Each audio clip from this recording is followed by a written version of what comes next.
Eine Einlage und noch eine Einlage. What? Auf geht's!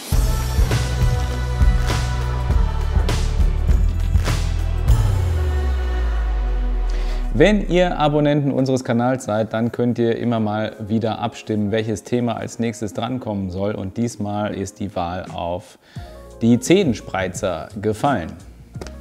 Ich nenne euch 3 Punkte, die für mich wichtig sind, wenn wir über das Thema Zehenspreizer reden. Am Ende gibt es noch ein Fazit und ich erzähle euch, in was ihr euer gutes, liebes Geld vielleicht doch besser investiert als in so ein Stück Silikon.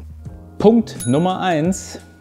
Eine Orthese ist und bleibt eine Orthese. Was so eine Einlage machen will, ist euren Fuß, eure Basis zu unterstützen. Man macht hier Wellen rein und unterstützt zum Beispiel das Fußgewölbe oder den Ballen oder entlastet entsprechend Schmerzpunkte. Das funktioniert mal gut, mal weniger, das sei jetzt mal dahingestellt. Wir sind uns aber hoffentlich darüber einig, dass so eine Einlage die Fußmuskulatur nicht stärken kann an den Stellen, wo sie unterstützt. Immer wenn ich etwas unterstütze, die Arbeit abnehme, kann ich die Muskulatur nicht stärken. Das funktioniert erstmal so nicht.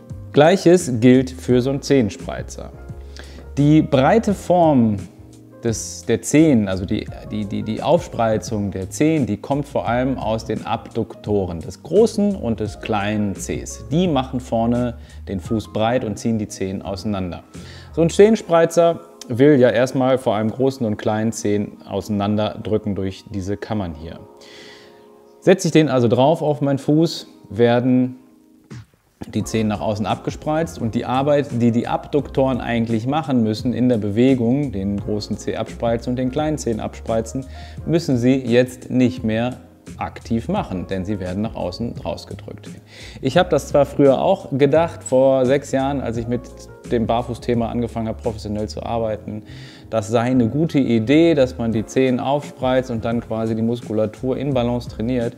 Es hat sich in der Zeit gezeigt, es funktioniert nicht. Und das ist egal, ob ihr jetzt so eine Form habt oder halt eben diese mit den Schlaufen drumherum. Die mit den Schlaufen drumherum, das ist ja auch wieder elastisch. Also da frage ich mich sowieso, wenn ich den großen Zeh schon mal rausdrücken will, dann habe ich hier wieder so eine elastische Schlaufe drumherum.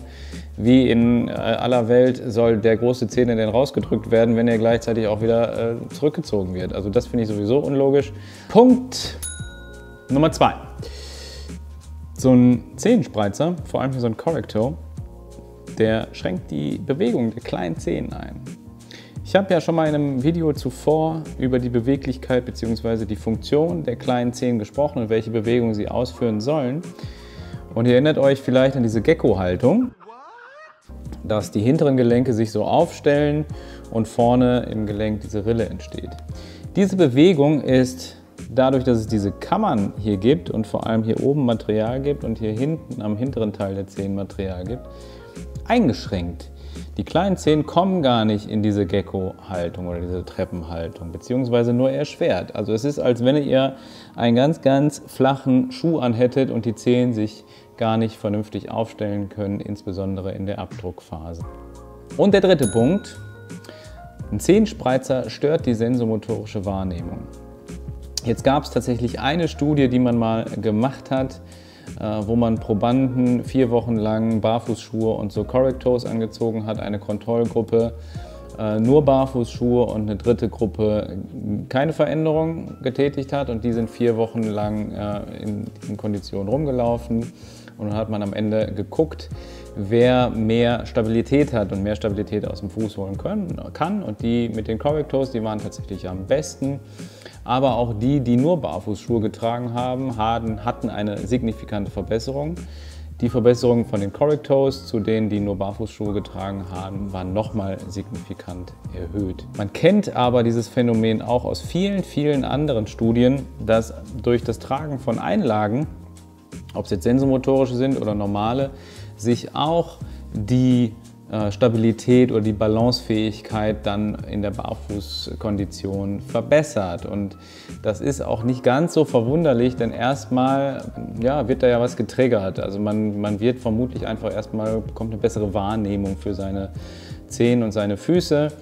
und dann kann man sich am Ende auch besser stabilisieren und hat mehr Kontrolle darüber. Das ist jetzt also nicht unbedingt ein Alleinstellungsmerkmal von so Zehenspreizern. Meiner Erfahrung nach und mit ein paar Beispielen konnte ich das halt auch schon mal zumindest auch bestätigen, verändert sich die Wahrnehmung gerade im Stand dahin, dass die Belastung und der Druck vom Ballen und vom großen Zeh und von den Zehen generell weggeht und man mehr auf der Ferse steht. Nimmt man den Corrector oder den Zehenspreizer wieder weg, ist die Verteilung wieder eine bessere. Also ich glaube eher, dass da irgendwas auch gestört wird und nicht zum Positiven beeinflusst. Man merkt das auch beim Gehen, wenn man so ein Ding drauf hat und barfuß geht, dann wollen großer Zeh und kleiner Zeh, also vor allem beim großen Zeh merke ich es, dass der immer so wieder zum zweiten bzw. zu dem Silikon hier zurück will. Ich würde das mal so vergleichen wie mit einem Flipflop, wo man sich beim Abdrücken des Flipflops in den Pinöppel hier auch wieder so dran nähert. Und ich glaube, dass das was Ähnliches ist, dass der große Zeh da immer so einen Kontaktpunkt hat und letztlich dann immer beim Abdrücken, gerade so in der letzten Standphase, immer wieder zu dem Silikon zurück will und sich dem annähert. Also macht im Prinzip genau das Gegenteil von dem, was man eigentlich möchte. Das ist jetzt nichts Wissenschaftliches, das ist einfach nur eine Beobachtung von mir. Was so ein Ding vielleicht macht, ist die Zehen zu mobilisieren, also gerade bei einer starken Hallux-Valgus-Stellung oder vielleicht auch ein bisschen bei einem Limitus oder sowas kann man sowas vielleicht nutzen. Diese eine Studie, die es halt gibt zu den Correctors, die hat unter anderem neben dieser sensorischen Geschichte auch untersucht, ob die Hallux-Valgus-Stellung sich verbessern. Und bei den Probanden, die sie 4 Wochen getragen haben, ist jetzt nicht die Wahnsinnszeit, gab es keine signifikante Verbesserung der Hallux-Valgus-Stellung. Pelle, ich bin in YouTube. Ja, sicher. Jo, man ist ja mit seinen Mitarbeitern. Nie hat man mal Zeit. Ja, also ganz ehrlich, so Tools wie diese, da ist der Kauf immer mit dem Wunschdenken verbunden. Ich stecke mir das Ding drauf und gehe damit in den Barfußschuh und dann wird der Fuß schon von ganz alleine machen und die Zehen werden wieder auf wundersame Weise breit und gesund. Diese Denkweise halte ich für einen großen Fehler und wir kaufen Tools, eins nach dem anderen. Die Dinger liegen meiner Erfahrung nach dann nach ein paar Wochen in irgendeiner Schublade, dann wird das nächste Tool gekauft mit dem Wunsch oder der Hoffnung, dass es dann besser wird und das nächste Tool und so weiter und so weiter. Am Ende fliegen die überall einfach irgendwo in der Wohnung rum und man trainiert damit am Ende eh nicht. Wenn ihr eure Füße aufbauen wollt, dann übt und trainiert und verlasst euch nicht auf solche Tools. Und auch wenn euch viele Influencer erzählen, dass die Dinger super sind, überlegt vielleicht einmal kurz, warum sie es erzählen, wenn der Affiliate-Code da drunter steht und sie dadurch eine Provision bekommen. Ist die Frage, ob sie dann wirklich dahinter stehen oder ob sie das Ding einfach nur mitverkaufen wollen. Wenn ihr selber mit dem Training nicht zurechtkommt oder nicht wisst, was ihr am besten und sinnvollerweise tun könnt, dann macht einen Workshop mit, sucht euch einen Coach. Wir verlinken uns und euch vor allem auch unsere Liste von unseren Absolventen, die bei uns die Ausbildung gemacht haben. Da könnt ihr mal gucken, ob jemand bei euch in der Nähe ist, der euch da ein paar Sachen zeigen kann. Hier gibt es noch ein Video mit den Toga-Übungen, die eine gute Basis sind. Und es folgen auch auf jeden Fall auf diesem Kanal immer weitere Übungsvideos, auch für den großen Zeh und für die Abduktion des großen und des kleinen Zehs.